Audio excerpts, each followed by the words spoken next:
राम की खबर से। मुख्यमंत्री अशोक गहलोत ने बीजेपी पर निशाना साधा है। उन्होंने आरोप लगाया है कि बीजेपी चुनाव परिणाम पर झूठ फैला रही है। बीजेपी ने भ्रामक रूप से झूठ फैलाया। किसान आंदोलन को दबाने के लिए यह झूठ फैलाया गया। पंचायत समिति में कांग्रेस को 0.29% ज्यादा वोट मिले। बीजेपी का वोट प्रतिशत 1% कम हुआ। किसान कृषि कानून के खिलाफ हैं, ये उन्होंने कहा है। दरअसल सीएम गहलोत ने कहा है कि बीजेपी ने भ्रामक रूप से पंचायती राज चुनाव प्रचार को जनता के बीच पेश किया। उन्होंने ट्वीट किया है, मीडिया के सामने ऐसे पेश किया जैसे कांग्रेस का सफाया हो गया हो। राजस्थान के किसानों ने 18 महीने में 18% कम वोट देकर किसान आंदोलन का साथ दिया है। राजस्थान के किसान पूरी तरह नए कृषि कानूनों के खिलाफ हैं, इसलिए उन्होंने भाजपा के विरोध में वोट किया। किसान आंदोलन को फीका करने के लिए बीजेपी ने राजस्थान के पंचायती राज चुनाव परिणामों का झूठ फैलाया। 222 पंचायत समितियों में कांग्रेस को बीजेपी से 0.29% ज्यादा वोट मिले हैं। जिला परिषद चुनाव में कांग्रेस को बीजेपी से महज 1.05% कम वोट मिले। बीजेपी का वोट प्रतिशत लोकसभा चुनाव की तुलना में 18% कम हुआ। 18 महीने में 18% कम हो गया बीजेपी का वोट प्रतिशत। 2015 में बीजेपी के 14 जिला प्रमुख बने थे, इस बार 13 ही बने।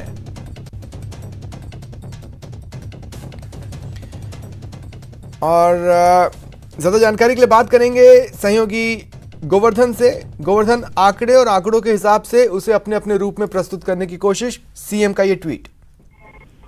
देखिए, मुख्यमंत्री ने बीजेपी पर निशाना साधा है के बाद दिल्ली स्तर के नेताओं ने भी, राष्ट्रीय अध्यक्ष ने भी, सूचना प्रसारण मंत्री ने भी प्रेस कॉन्फ्रेंस करके और राजस्थान में जो नतीजे आए थे उसमें कांग्रेस की हार पर बयान दिए थे। उन बयानों पर सीएम ने निशाना साधा है कि एक तो सीएम ने आंकड़े गिनवाए हैं कि किस तरह से जो बीजेपी ने आंकड़े पेश किए थे चुनाव नतीजों के, दरअसल तस्वीर कुछ दूसरी है। सीएम ने उसका, देखिए, जो आंकड़े होते हैं वो हर पार्टियां अपने अपने हिसाब से उनको इंटरप्रेट करती है। ये तथ्य है कि जिला परिषद की चुनाव में कांग्रेस की बजाय बीजेपी के प्रधान बहुत ज्यादा बने। 12 का आंकड़ा, 21 में से 12 प्रधान और अगर झालावाड़ को जोड़ दिया जाए तो 13 हो जाता है। तो 13 जो प्रधान है, जिला प्रमुख हैं, वो बीजेपी के बने हैं। लेकिन जो सीएम का ट्वीट है उनके मुताबिक अगर मत प्रतिशत की बात की जाए तो मत प्रतिशत ज्यादा नहीं बढ़ा है, ये मुख्यमंत्री ने कहा है। जबकि प्रधान के चुनाव में कांग्रेस को 0.29% ज्यादा वोट मिलने की बात कही गई है। हार के बाद इस तरह के डेटा एनालिसिस आमतौर पर राजनीतिक पार्टियां करती है, लेकिन असली जो निशाना है वो ये है कि बीजेपी ने इन चुनावों को, पंचायत चुनाव को इतनी हाइप इसलिए दी ताकि किसान आंदोलन से ध्यान डाइवर्ट किया जा सके। देखिए, अभी पूरी जो किसानों को लेकर के सियासत हो रही है उसमें बीजेपी ने ये कहा था कि ये जो चुनाव परिणाम है ये इस बात का द्योतक है कि राजस्थान के किसानों ने किसान आंदोलन और किसान कानून, इनके विरोध के बावजूद किसानों ने कांग्रेस के खिलाफ वोट दिया है। कांग्रेस को इस बात से परेशानी थी कि ये नैरेटिव नहीं जाना चाहिए कि इससे, इन नतीजों से ये मैसेज जाए कि किसान ने कांग्रेस के खिलाफ वोट किया। इसलिए मुख्यमंत्री सहित तमाम नेताओं ने बीजेपी पर काउंटर किया और आज मुख्यमंत्री का डिटेल से आंकड़ों के साथ में ट्वीट किया है। उन्होंने लिखित बयान जारी किया है जिसमें जो बीजेपी का नैरेटिव था उसको काउंटर मुख्यमंत्री ने अपनी तरीके से किया है, आंकड़ों के साथ उसको काउंटर करने का प्रयास किया है। हालांकि चुनाव नतीजे अपनी जगह है, उसको नकार नहीं सकते, वो फैक्ट है, लेकिन जो नैरेटिव बनाया जा रहा था उस नैरेटिव को काउंटर करने का प्रयास मुख्यमंत्री ने किया है। जी बिल्कुल। और सबसे अहम बात यह भी है कि अमूमन इस तरह के पंचायती राज चुनाव में, जो कि पूरे प्रदेश में भी नहीं हुए थे, सारे जिलों में नहीं हुए थे, उसे लेकर कम ही देखने को मिलता है कि सेंटर में जिस पार्टी की सरकार हो उसके प्रमुख चेहरे मीडिया के कैमरे पर आए और उसे लेकर रिएक्शंस देते नजर आए। लेकिन ये भी अपने आप में पहली बार था, गोवर्धन। बिल्कुल, ये पहली बार था। देखिए, इस बार जो चुनावों को लेकर के बहुत सारे स्टेट के लोकल बॉडी के चुनाव होते हैं, उनको लेकर के दिल्ली तक चाहे कांग्रेस हो चाहे बीजेपी का केंद्रीय नेतृत्व वो प्रतिक्रिया देता है।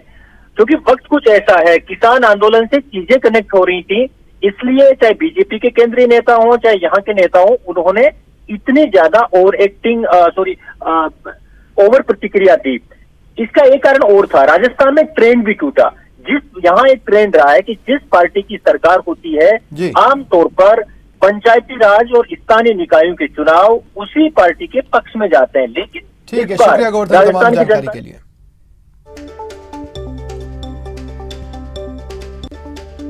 और देश के किसानों ने कृषि कानूनों को निरस्त करने की मांग को लेकर 16 दिन से आंदोलन की राह पकड़ रखी है। सरकार से 5 दौर की वार्ता विफल होने के बाद किसानों ने अपने आंदोलन को तेज कर दिया है। किसानों ने कल दिल्ली, जयपुर और आगरा हाईवे जाम करने की चेतावनी दी है। ये किसान आज से दिल्ली कूच करने के लिए हाईवे पर डट गए। एक तरफ जहां अलवर हरियाणा बॉर्डर पर प्रशासन अलर्ट है, वहीं जयपुर दिल्ली नेशनल हाईवे पर किसी भी हालात से निपटने के लिए जयपुर पुलिस का जाब्ता तैयार है।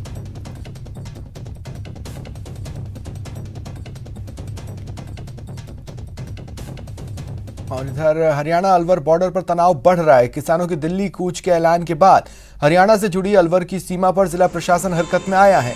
हरियाणा बॉर्डर से लगने वाली अलवर की सीमा को छावनी में बदल दिया गया है। हाईवे पर केंद्रीय रिजर्व पुलिस बल और पैरामिलिट्री फोर्स को तैनात कर दिया गया है। किसानों के दिल्ली कूच के ऐलान पर यह अलर्ट जारी किया गया है। और याद कीजिए, कुछ दिनों पहले जब किसान अलवर से हरियाणा बॉर्डर की ओर बढ़े थे, उन्हें हरियाणा बॉर्डर पर रोका गया था। हरियाणा पुलिस का कहना था हम आपको यहां से नहीं जाने देंगे। अलवर पुलिस पशुपेश की स्थिति में थी कि इस पर क्या किया जाए। उसके बाद किसानों ने वहां डेरा भी डाला था। इस वक्त स्थिति यह है कि जिला प्रशासन हरकत में है। सीमा को लगभग छावनी में बदल दिया गया है। केंद्रीय रिजर्व पुलिस बल, पैरामिलिट्री फोर्स तैनात है।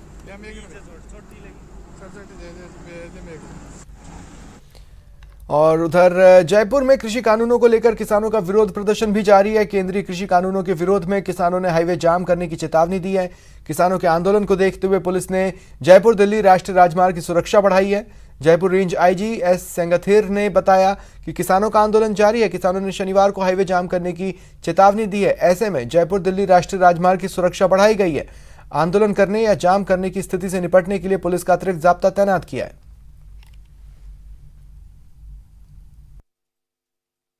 अभी तक की सूचना के अनुसार हनुमान बेनीवाल पार्टी की तरफ से कल कोटपुतली कस्बे में एक मीटिंग है। मीटिंग के बाद क्या प्रोग्राम रहेगा ये इतना स्पष्ट नहीं है। फिर भी हम लोग हमारे लोगों को लगा के सूचना एकत्रित करके कार्रवाई कर रहे हैं और उसके अनुसार तैयारी भी कर रहे हैं। हमारी कोशिश ये रहेगी रास्ता जाम हाईवे पे, नेशनल हाईवे पर नहीं हो। और साथ साथ यदि कार्यकर्ता दिल्ली बॉर्डर की तरफ कुछ करता है, हरियाणा दिल्ली बॉर्डर की तरफ, उसमें शांतिपूर्ण तरीके से पूरे मामले को नियंत्रण करने के लिए निपटाने की कोशिश करें। उधर केंद्रीय मंत्री गजेंद्र सिंह शेखावत ने किसानों के दिल्ली जयपुर हाईवे जाम करने के ऐलान पर चिंता जाहिर की। किसान आंदोलन के मसले पर आइए बात करते हैं एक ऐसे नेता से जो खुद भी किसान हैं और केंद्रीय मंत्री भी हैं, गजेंद्र सिंह शेखावत जी। सर, क्या लगता है जिस तरह से हरियाणा, पंजाब और उसके बाद दिल्ली में जिस तरह से स्थिति बनी, अब जयपुर हाईवे को भी रोकने की एक बात चल रही है, इसको लेकर क्या कहना? देखिए, दुर्भाग्यपूर्ण है कि इस तरह के कॉल दिया गया है कि हम जयपुर के हाईवे को बंद करेंगे, टॉल्स को बंद करेंगे। इस लोकतांत्रिक व्यवस्था में इन सब विषयों का कोई, मुझे लगता है कि कोई न तो कोई स्वीकार्यता है, न कोई आवश्यकता है और न ही ये कोई मार्ग है, स्वीकृत मार्ग है। अल्टीमेटली हमको साथ बैठ कर के बातचीत के माध्यम से ही रास्ता निकालना पड़ेगा। लेकिन बातचीत के माध्यम से यदि रास्ता निकालने की बात करें तो लॉजिकल विषयों पर बातचीत हो सकती है। सभी किसानों के हित किस में है, उसके राष्ट्रव्यापी किसान हित के दृष्टिकोण से बात हो सकती है। केवल और केवल कुछ लोगों की राजनीतिक महत्वाकांक्षा को पूरा करना या कुछ पॉलिटिकल पार्टीज़ की राजनीतिक महत्वाकांक्षा को पूरा करना, जिन्होंने अपने स्टैंड से इस बार एक बार फिर यू टर्न किया है, अनेकों बार किया, एक बार फिर यू टर्न किया है, ऐसे लोगों की जो है अपेक्षाओं की पूर्ति के लिए झुक करके बाकी देश के व्यापक हितों की बलि देना, मुझे लगता है कि ये तो कहीं भी संभव नहीं हो पाएगा। मसला तो स्टार्ट था किसानों का, लेकिन किसानों के पीछे बहुत सारे लोगों का और सामाजिक तत्वों का नाम आ रहा है, पोस्टर्स आ रहे हैं, उमर खालिद जैसे कई लोग का नाम सामने आ रहा है, सर्जिल इमाम आ रहा है। तो क्या लगता है किसानों के मसले को लेकर कौन ऐसा करने की कोशिश कर रहा है? ये कोई नया विषय नहीं है। देश में नॉन इशू को इशू बना करके जब कभी भी इस तरह के आंदोलनों का षड्यंत्र किए गए, तब ऐसे लोगों ने निश्चित रूप से उसमें उनके वो कहीं ना कहीं निश्चित रूप से दिखाई दिए हैं। ऐसा उनका दिखाई देना न तो कोई नई बात है और उनको किस तरह से हैंडल किया जाएगा ये भी कोई नई बात नहीं है। वीडियो जर्नलिस्ट प्रकाश के साथ शंकर आनंद, न्यूज़ 18 तेलुगु। और किसानों से सरकार की बातचीत जारी रहेगी, ये कहना है केंद्रीय कृषि मंत्री नरेंद्र सिंह तोमर का। न्यूज़ 18 से खास बातचीत में कृषि मंत्री ने कहा कि किसानों से कई दौर की बातचीत हो चुकी है और सरकार कृषि कानूनों में संशोधन के लिए भी तैयार है। उन्होंने एक बार फिर दोहराया कि मंडियां खत्म नहीं होंगी। केंद्रीय कृषि मंत्री ने किसानों से अपील की आंदोलन खत्म करें और वार्ता से बनेगी बात। कानूनों से उन्होंने स्पष्ट रूप से कहा, उन्होंने प्रेस कॉन्फ्रेंस में कहा कि ये 3 कानून रद्द होने चाहिए, रद्द हुए बिना बात नहीं होगी। उन्होंने तो यहां तक धमकी दी कि वो दिल्ली को जोड़ने वाले सारे रास्तों को ब्लॉक कर देंगे, टोल प्लाजा पर कब्जा करने की बात कही। क्या आपको लगता नहीं है कि अगर ऐसा होगा तो हायरार्की पूरे सिस्टम में फैल जाएगी, खासतौर पर दिल्ली जो कि देश की राजधानी है और पॉलिटिकल पार्टीज का समर्थन है किसानों के साथ? मैं भी अभी किसान भाइयों को ये अनुरोध करना चाहता हूं कि किसी भी आंदोलन का रास्ता और परिणाम वार्ता के बिना नहीं निकलता है। और सरकार जब वार्ता करने के लिए तैयार है और आपकी वार्ता चली रही है और इस बीच में नए नए आंदोलन की घोषणा करना, इसको किसी प्रकार से उचित नहीं माना जा सकता। जहां तक राजनीतिक दलों का प्रश्न है, मैं राजनीतिक दलों को भी ये कहना चाहता हूं कि उनको किसानों के कंधे पर रखकर बंदूक नहीं चलाना चाहिए। जो राजनीतिक दल समर्थन करने की बात कह रहे हैं, वो राजनीतिक दल को अपने गिरेवा में झांकने की कोशिश करनी चाहिए।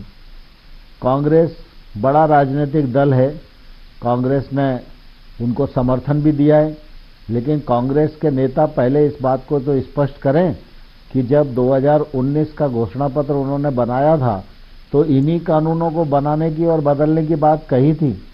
तो क्या वो अपने घोषणा पत्र से मुकर रहे हैं? या पहले घोषणा पत्र जब उन्होंने घोषित किया तो उस समय वो किसानों को गुमराह कर रहे थे कि आज वो देश भर के किसानों को गुमराह करने की कोशिश कर रहे हैं?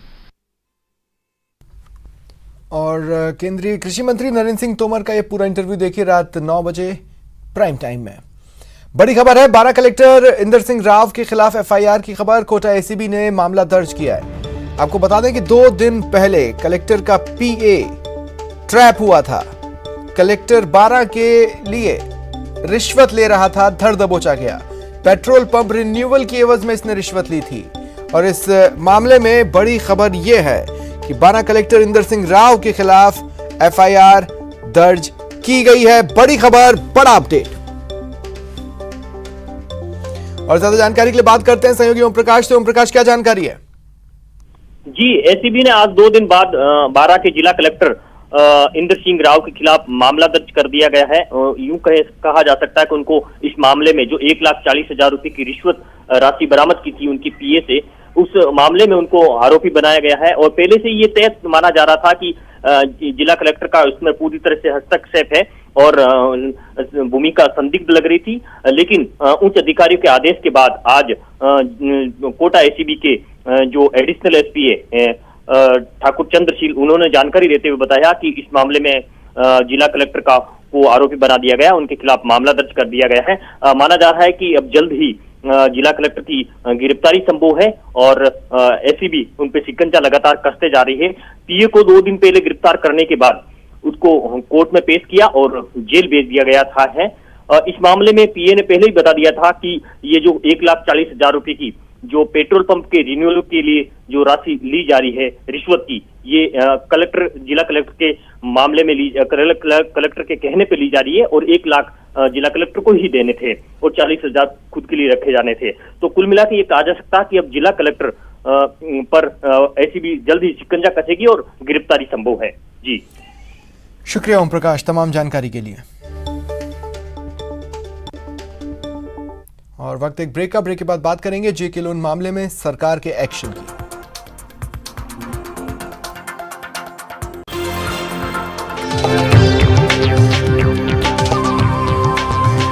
ब्रेक के बाद स्वागत है आप सभी का। जेके लोन अस्पताल में मौतों के मामले में मानवाधिकार आयोग ने घटनाओं का संज्ञान लिया है। 14 दिसंबर को आयोग अस्पताल का निरीक्षण करेगा। बड़े अधिकारियों के साथ आयोग बैठक भी करने वाला है। इस बीच बाल अधिकार संरक्षण आयोग भी कोटा का दौरा करेगा। अध्यक्ष संगीता बेनीवाल कल कोटा आएंगी। इधर सरकार भी इस मामले के सामने आने के बाद एक्शन में है। 4 सदस्यीय जांच कमेटी का गठन किया गया है। चिकित्सा मंत्री डॉक्टर रघु शर्मा ने यह कमेटी बनाई है जो कोटा जाएगी और देखेगी क्या हालात हैं, क्या कारण रहे हैं और जांच कर रिपोर्ट तैयार करेगी।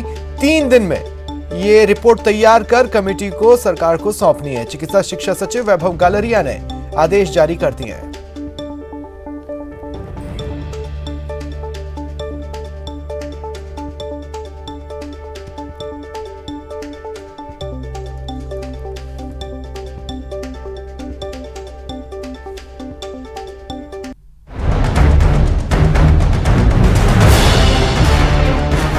शिशुओं के लिए काल बना जेके लोन अस्पताल।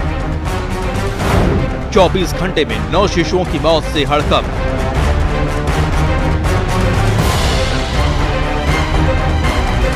जेके लोन अस्पताल में नवजातों की मौत मामले को लेकर प्रशासन में हड़कंप मचा है, तो सांसद और लोकसभा अध्यक्ष ओम बिरला भी इस घटना के बाद एक्शन में दिखे। स्पीकर ने अस्पताल में हुई शिशुओं की मौत को गंभीरता से लेते हुए कलेक्टर समेत सभी अधिकारियों के साथ बैठक कर सभी व्यवस्था दुरुस्त करने के निर्देश दिए। जेके लोन में नवजात शिशु की मृत्यु निश्चित रूप से हमारे लिए चिंता का विषय है। मैंने आज जिला कलेक्टर और जिला प्रशासन से और मेडिकल प्रशासन से बात की है कि नवजात शिशु मृत्यु के क्या कारण है और किस तरीके से हम बेहतर तरीके से हर बच्चे और मां को सुरक्षित रख सकते हैं।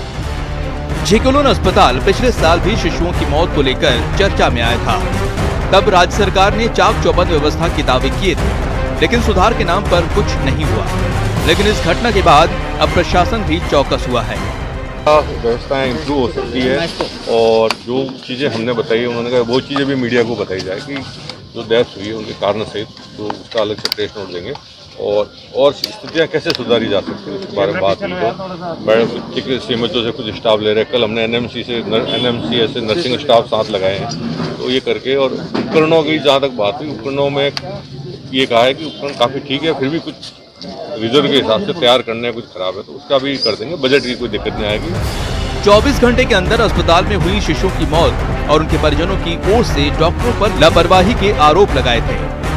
परिजन ने बताया वो भी चिंता का विषय है, इसलिए मैंने जिला कलेक्टर से कहा इसकी जांच करें कि इन सारी घटनाओं में किसकी कमजोरी रही है और जिसकी कमजोरी उसके पनिशमेंट करें और भविष्य में ऐसी घटना न हो, इसकी चिंता है। पिछले साल जेके लोन अस्पताल शिशु की मौत को लेकर सुर्खियों में रहा था और अस्पताल में नाकाफी सुविधाओं को लेकर खूब सियासत हुई थी। लेकिन 1 साल बाद भी अस्पताल में सुविधा के अभाव में नवजात शिशुओं का काल के गाल में समाना अस्पताल प्रबंधन पर बड़े सवाल खड़े कर रहा है। शाकिर अली, न्यूज़ 18 राजस्थान। बच्चों की मौत की जांच के लिए सरकार ने 4 सदस्यीय जांच दल को जेके लोन अस्पताल भेजा है। साथ ही चिकित्सा मंत्री और यूडीएच मंत्री शांति धारीवाल के निर्देश पर जेके लोन अस्पताल में एक नया एनआईसीयू वार्ड शुरू किया गया है, जिसमें वार्मर भी मुहैया होंगे। अस्पताल के वार्डों में अब रात में भी वरिष्ठ चिकित्सक दौरा करेंगे। वहीं अतिरिक्त डॉक्टर और नर्सिंग कर्मी भी तैनात किए गए हैं। यूडीएच मंत्री शांति धारीवाल अस्पताल की व्यवस्थाओं पर लगातार अपडेट्स ले रहे हैं। इस दौरान कांग्रेस प्रतिनिधिमंडल भी मौजूद रहा। कोटा के जेके लोन अस्पताल में एक बार फिर बच्चों की मौत को लेकर सियासत भी तेज हो गई है। भाजपा की ओर से लगातार आरोप लगाया जा रहा है कि अस्पताल में व्यवस्थाओं की कमी है। क्या अभी कदम उठाए गए हैं, ठोस कदम, जिससे इसको रोका जा सके, पुनरावृत्ति ना हो? मुख्य रखिए।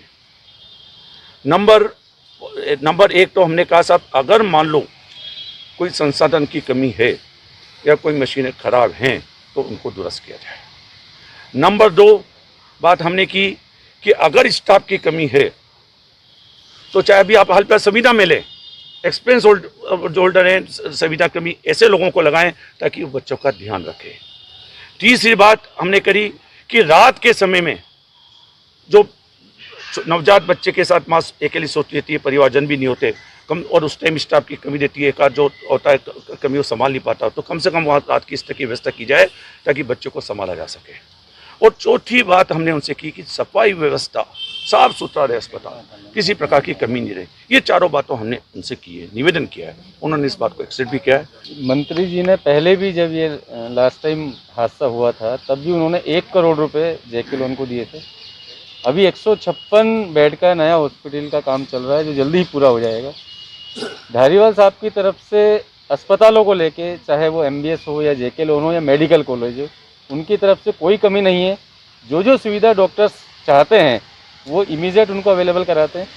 अगर किसी तरह की कोई कमी अभी भी रह रही है तो ये लोग बताएंगे तो उसका निश्चित रूप से उनकी तरफ से इनको दी जाएगी। अभी भी डॉक्टर्स का कहना है कि हमारे यहाँ अभी फ़िलहाल किसी तरह की कमी नहीं है। थोड़ा सा नर्सिंग स्टाफ इनको लग रहा है कि ज़्यादा होना चाहिए, उसको ये बढ़ा रहे हैं।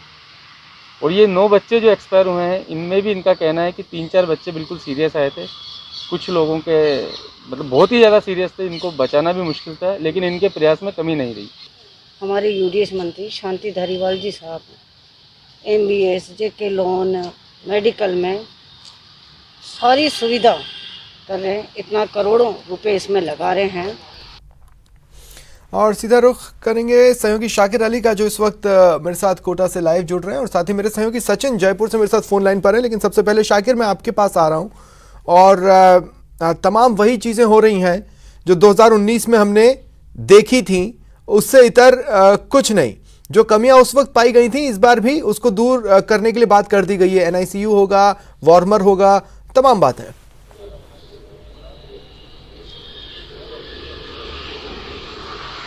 जी बिल्कुल स्वप्निल, कमियां तो वही दिख रही हैं, लेकिन इस बार एक थोड़ी सी बात ये जरूर सामने आई है कि इस बार जो है सरकार जल्दी से चेत गई है। यानी जो संज्ञान लेना था उस मामले में संज्ञान जल्दी ले लिया गया है। चिकित्सा मंत्री ने भी पहले ही दिन जो है कमेटी गठित करने की बात कह दी। UDH मंत्री ने भी जयपुर से जो है निर्देश देकर कलेक्टर और संभागीय आयुक्त को निर्देश दिए कि वो अस्पताल का दौरा करें और वहां पर व्यवस्थाओं को देखें। उसके बाद जो है आज से जो है लगातार अस्पताल में अब सुधार के कदम बढ़ाए गए हैं। जो वार्ड नया शुरू किया गया है, इसके अलावा जो वहां पर उपकरण जो खराब थे उनको दुरुस्त करने का काम किया जा रहा है। साथ साथ ही जो है जो कोशिश ये की जा रही है कि अब क्योंकि जिस तरह से लगातार अभी आज भी की भी हम बात करें तो आज भी जो है 3 बच्चों की मौत की बात सामने आ रही है। हालांकि अभी अस्पताल प्रशासन ने इसकी पुष्टि नहीं की है, लेकिन आज भी 3 बच्चों की मौत हुई है। जो 9 बच्चों की जिनकी मौत हुई थी उसके बारे में अस्पताल प्रशासन ने जो रिपोर्ट दी है उसमें उन्होंने सीधे उन मौतों को जो है नेचुरल डेथ अगर हम कहें तो उस तरह का उन्होंने उसमें बयान दिया है। लेकिन अब जिस तरह से विपक्ष ने पूरी तरह से जो है सरकार को इस पूरे मामले में घेर लिया है, अब जो है बीजेपी की तरफ से भी एक कमेटी का गठन कर दिया गया है। उपनेता राजेंद्र राठौड़, प्रदेश महामंत्री मदन दिलावर और जसकौर वीणा, जो वो तीनों लोग जो है कमेटी के सदस्य हैं, वो भी यहाँ पर पहुंचेंगे। इसके अलावा मानव अधिकार आयोग ने भी जो है संज्ञान लेते हुए कल जो है मानव अधिकार आयोग के सचिव और एक सदस्य, वो दोनों सदस्य यहाँ पर पहुंचेंगे। वो जो है प्रशासनिक अधिकारियों के साथ बैठक करेंगे, इसका पूरा फीडबैक लेंगे, अस्पताल का भी वो निरीक्षण करेंगे। इसके साथ साथ महिला एवं बाल कल्याण आयोग की जो अध्यक्ष है संगीता बेनीवाल, वो भी कल कोटा आ रही है। मेरे साथ सचिन, जैसा कि सहयोगी शाकिर ने कहा कि इस बार सरकार थोड़ा जल्दी चेती है। मैं सिर्फ 2 बातें कहना चाहता हूं। एक तो ये कि कोटा का जेके लोन अस्पताल प्रदेश सरकार के लिए अब भी सबसे बड़ी परीक्षा बना हुआ है, और दूसरी बात ये कि अब इस पर सियासत भी होगी।